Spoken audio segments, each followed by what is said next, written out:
Les 3 premiers épisodes de classe égale à Cheryl Koh-Lanta, la légende, marquée par l'abandon médical de Freddie. Les éliminations de Patrick et Cindy mais aussi le gros clash au conseil féminin ont été largement commentées sur les réseaux sociaux. Et les téléspectateurs ne sont pas les seuls à donner leur avis. Karima a ainsi regretté le montage de l'émission de TF1, estimant que les côtés négatifs étaient trop mis en avant. De son côté, Kumba estime que les hommes sont avantagés à l'image par rapport aux femmes. Une remarque à laquelle Julien Magne, producteur du jeu d'Adventure Line Productions, ALP, a répondu. On parle beaucoup des garçons sur Koh-Lanta et j'avais envie qu'on mette un petit peu les filles en avant. Lance-t-elle sur Instagram alors que les équipes mixtes n'avaient pas encore été mises en place. Mais on ne les voit pas beaucoup. En regardant le ratio temps filmé chez les hommes et le ratio temps filmé chez les femmes. On est sur du 60-40.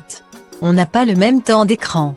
L'athlète qui compte désormais 4 participations à Koh-Lanta, elle a été membre du jury final de la saison 5 en 2005.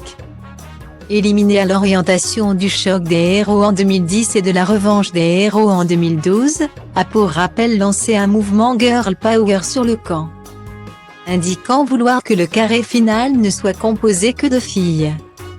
Cette histoire de temps d'écran entre hommes et femmes a fait réagir la production.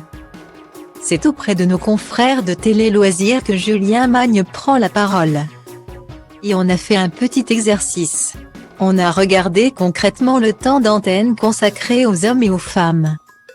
Sur l'épisode 1, il y a une différence de 2 minutes, et 7 minutes sur l'épisode 2. Inutile. Sur des épisodes de 2 heures. Donc si ça c'est un déséquilibre majeur ou un choix sexiste. Point.